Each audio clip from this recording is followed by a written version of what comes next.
আমাদের যেমন কেউ দেখেন না, কেউ দেয় জান্নাতের কার্ড, কেউ দেয় ফ্যামিলি কার্ড, কেউ দেয় কত রকমের ধান্দাবাজি আর চান্দাবাজির কার্ড, কিন্তু আমার আল্লাহ বলেন, বান্দা একবার সুবহানাল্লাহ বলবা তো আমি আল্লাহ তোমাকে জান্নাতে ঢোকার আইডি কার্ড দুনিয়াতেই দিব। বলেন সুবহানাল্লাহ। সুবহানাল্লাহ।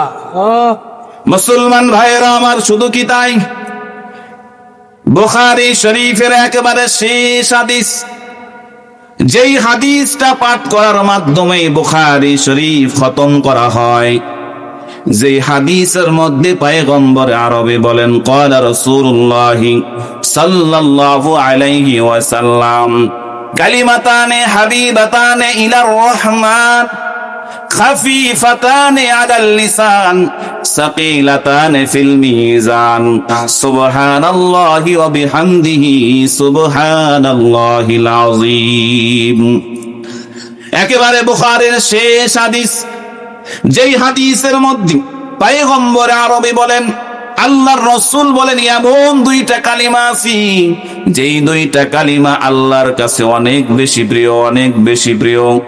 রাসূল বলেন, যেই দুইটা কালিমা উচ্চারণ করতে জবানের মধ্যে একেবারে পানির মতো সহজ, যেই দুই কালিমা উচ্চারণ করতে সহজ হইল, আবার ওই দুইটা কালিমা মিজানের পাল্লায় অনেক অনেক ভারী হবে। বলেন সুবহানাল্লাহ। হাদিসটা বলার আগে, আমলটা বলার আগে রাসূল তিনটা বৈশিষ্ট্য বললেন। এক নম্বর, এই দুইটা কালিমা আল্লাহর কাছে সব চাইতে বেশি প্রিয়, যেই দুইটা কালিমা উচ্চারণ করা একেবারেই সহজ, যেই দুইটা কালিমা মিজানের পাল্লায় অনেক বেশি ভারী হবে। রাসূল বলেন, কালিমা দুইটা হলো সুবহানাল্লাহি ওয়া বিহামদিহি সুবহানাল্লাহিল আযীম। মুহাদ্দিসিনে কেরাম বলেন, কালিমা দুইটা হলো, একটা হলো সুবহানাল্লাহ, আরেকটা হলো আলহামদুলিল্লাহ। এই দুই কালিমা আল্লাহর কাছে সবচাইতে বেশি প্রিয়, আবার উচ্চারণ করা সহজ। সুবহানাল্লাহ উচ্চারণ করার জন্য কি ওযু ফরজ হয়? কি বলেন আপনারা? সুবহানাল্লাহ বলার জন্য কি মসজিদে গিয়ে জুব্বা টুপি লাগায় মসজিদের সামনের কাতারে বসতে হয়?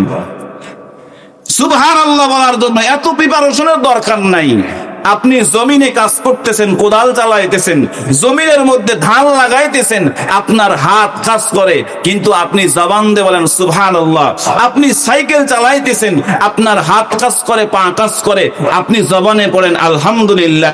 আম্মা জান, আপনি তরকারি রান্না করতেছেন, চামচ দিয়ে তরকারি লাটতেছেন, হাত কাজ করে, জবান দিয়ে পড়েন আলহামদুলিল্লাহ। এজন্য রাসূল বলেন, এই দুইটা কালিমা উচ্চারণ করা একেবারেই সহজ, একেবারে সহজ, যার থেকে সহজ দুনিয়াতে আর কোনো কিছু হয়। তাহলে যে দুইটা কালিমা আল্লাহর কাছে প্রিয়, উচ্চারণেও সহজ, আবার মিজানের পাল্লায় ভারী, বুঝে থাকলে বলেন তো, কালিমা দুইটার এক নম্বর হলো সুবহানাল্লাহ, দুই নম্বর আলহামদুলিল্লাহ। আমল করব তো ইনশাআল্লাহ। এক নম্বর কি? সুবহানাল্লাহ, দুই নম্বর আলহামদুলিল্লাহ। তো মুআজ্জিজ হাজিরিন, যে কথা বলছিলাম, আমরা আহসানু আমালার ব্যাখ্যায় ছিলাম, যে আল্লাহ তাআলা আমাদেরকে হায়াত দিয়েছেন অল্প, একেবারেই সামান্য, অথচ আল্লাহ তাআলা আমাকে আপনাকে বলছেন আহসানু আমালা, উত্তম আমল করো। আর এই উত্তম আমল করতে সময় লাগে বেশি। আহসানু আমালার আরেকটা ব্যাখ্যা দেই, বুঝতে সহজ হবে।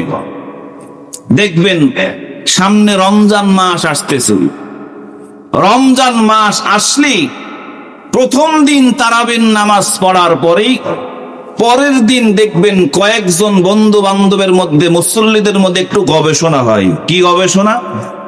একজন বলে, দোস্ত তোমাদের মসজিদে তারাবির নামাজ যে গতকালকে পড়লা, কয় মিনিট সময় লেগেছে? বন্ধু বলে, 20 রাকাত তারাবির নামাজ পড়তে সময় লেগেছে 60 মিনিট, 1 ঘন্টা। বলে, তোমাদের মসজিদে? বলে, আমাদের মসজিদে 20 রাকাত তারাবির নামাজ পড়তে সময় লেগেছে মোটে 40 মিনিট। এখন ওই বন্ধু বলে, বাহ, তাহলে তো তোমাদের মসজিদে 20 মিনিট সময় বেঁচে যায়। তাহলে কয়, দোস্ত আগামীকাল থেকে আমাদের আর এই মসজিদে তারাবি পড়বো না, এখানে 20 মিনিট সময় বেশি লাগে, বরং আগামীকাল থেকে তোমাদের মসজিদে যাব, কারণ তোমাদের ওখানে 1 রাকাতে 2 মিনিট, 20 রাকাত নামাজ 40 মিনিটেই শেষ। কি বলেন, এমন বাস্তবতা আছে না নাই? পরের দিন এই মসজিদের ও যায়, আরো 10-12 জন মুসল্লি নিয়ে যায়। এখন আসেন আহসান আমল কোনটা? আহসান আমলের আরেকটা বললে আরো সহজ। আল্লাহর রাসূল যখন নামাজের মধ্যে দাঁড়াইতেন 2 রাকাত নামাজ সারা রাত ধরে পড়তেন। সুবহানাল্লাহ। ইমাম আবু হানিফা রহমতুল্লাহি আলাইহি 1 রাকাত নামাজের মধ্যে পুরা কোরআন খতম করতেন, বলে সুবহানাল্লাহ। তাহলে একজন মানুষ যদি 1 ঘন্টায় 100 রাকাত নামাজ পড়ে, আরেকজন মানুষ যদি 1 ঘন্টায় 2 রাকাত নামাজ পড়ে, আল্লাহর কাছে আহসান আমল কোনটা? মুহাদ্দিসনে কেরাম বলেন, আল্লাহর কাছে আহসান আমল হলো যেই আমলে সময় লাগে বেশি, কোয়ালিটিওয়ালা, অর্থাৎ 1 ঘন্টায় যে 2 রাকাত নামাজ পড়েছেন, ওই 1 ঘন্টায় 100 রাকাত নামাজ থেকে আল্লাহর কাছে 1 ঘন্টায় 2 রাকাত নামাজ পড়াটা বেশি পছন্দের, আর এটাই হলো উত্তম আমল, বলে সুবহানাল্লাহ। তাহলে রমজান মাসে কি আমরা তারাবি যেখানে স্লো হয় সেখানে যাব, নাকি যেখানে মুরগির থুক হয় সেখানে যাব? হ্যাঁ, যেখানে স্লো সেখানে যাব, কারণ রাসূল স্লো পড়েছেন, সাহাবায়ে কেরাম স্লো পড়েছেন, আমাদের ইমামেরা স্লো পড়েছেন। কারণ নামাজ আর ইবাদত যত স্লো হবে, যত ধীর স্থির ভাবে হবে, এই আমলটা তত বেশি কোয়ালিটিওয়ালা হবে, আর আমল যত কোয়ালিটিওয়ালা হবে, আল্লাহর কাছে ওই আমলের মানটা তত বেশি ভালো হবে। জোরে বলে সুবহানাল্লাহ।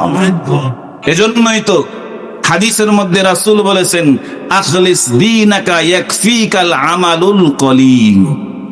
নাজাত পাওয়ার জন্য বেশি আমল লাগবে না, অল্প আমল। কিন্তু অল্প আমলটা কেমন হবে? বলে অল্প আমলটা হবে কোয়ালিটিওয়ালা আমল, কোয়ালিটি সম্পন্ন। আল্লাহ তাআলা আমাদের সবাইকে কোয়ালিটিওয়ালা আমল করার তৌফিক দান করুন। সকলে বলছি আল্লাহুম্মা আমিন। মুআজ্জিজ হাজিরিন, এবার আসেন 2 নম্বর পাঠ। আল্লাহ তাআলা আপনাকে আমাকে হায়াত দিয়েছেন, কম না বেশি? কম। কারণ পরকালের তুলনায় দুনিয়ার হায়াত হলো 1 থেকে 1.5 মিনিট। এই অল্প হায়াতে আহসান আমল করতে হবে। আল্লাহ তাআলা আহসান আমলের ব্যাখ্যা আমরা কিছু বুঝলাম, এখন আসেন হায়াতের কথা। ক্বালা রাসূলুল্লাহি সাল্লাল্লাহু আলাইহি ওয়াসাল্লাম, ইগতানিম খামসান ক্বাবলা খামসিন হায়াতাকা ক্বাবলা মাউতিক। রাসূল বলেন, ও আমার উম্মতের দলেরা, 5টা জিনিস আসার আগে 5টা জিনিসকে গনিমত মনে করো। তার মধ্যে 1 নম্বর অন্যতম হলো হায়াতাকা ক্বাবলা মাউতিক। বান্দা, ও বান্দি, ও উম্মত, মৃত্যু আসার আগে তোমার জীবনটাকে গনিমত মনে করো। কারণ দুনিয়াতে মৃত্যু কার, কখন, কোথায়, কিভাবে আসবে দুনিয়ার কোনো মানুষ জানে না, একজন জানেন, তিনি কে? এই যে কিছুদিন আগে ওসমান হাদি মারা গেল, ওসমান হাদির মৃত্যু এভাবে হবে সে জীবনেও কল্পনা করে নাই। যদিও কল্পনা করত, কিন্তু তার মৃত্যু কিন্তু বাংলাদেশে হয় নাই, তার মৃত্যু হয়েছে সিঙ্গাপুরে। অথচ যেই বান্দা দেশের জন্য জীবন দিল, তার মৃত্যুটা দেশে হয় নাই, তার মৃত্যু হয়েছে সিঙ্গাপুরে। তার মানে কি ভাই? তার মানে বোঝা গেল আপনার আমার মৃত্যু কোথায় হবে, কিভাবে হবে, কোন অবস্থাতে হবে দুনিয়ার কোনো মানুষ জানে না, একজন জানেন, তিনি কি? মুসলমান ভাইয়েরা আমার, এই জন্য পয়গম্বর আরবি বলেন, ও উম্মতের দলের, তোমার মৃত্যু কোথায় হবে, কিভাবে হবে, কোন অবস্থাতে হবে দুনিয়ার কোনো মানুষ যার খবর রাখে না। এজন্য রাসূল বলেন, মৃত্যু তোমার যে কোনো সময় আসতে পারে, রেডি হয়ে যাও, রেডি থেকে যাও। কেমন করে রেডি হবেন সেটাও আমার ফর্মুলা পয়গম্বর বলে দিয়েছেন। আল্লাহ রাসূল বলেন, ক্বালা রাসূলুল্লাহি সাল্লাল্লাহু আলাইহি ওয়াসাল্লাম, আল কাইয়িসু মান দানা নাফসাহু ওয়া আমিলা লিমা বা'দাল মাউত, ওয়াল আজিজু মান আতবা নাফসাহু হাওয়াহা ওয়া তামান্না আলাল্লাহ।